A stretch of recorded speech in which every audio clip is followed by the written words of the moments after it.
To understand belonging, we must first understand the Constitution itself, because the Constitution is not just a document, it is a social contract with the people of the Virgin Islands.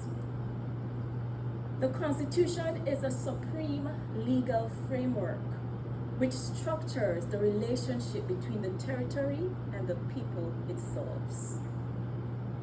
Our Constitution plays a key role in defining who is legally recognized as a belonger and how civic rights operate.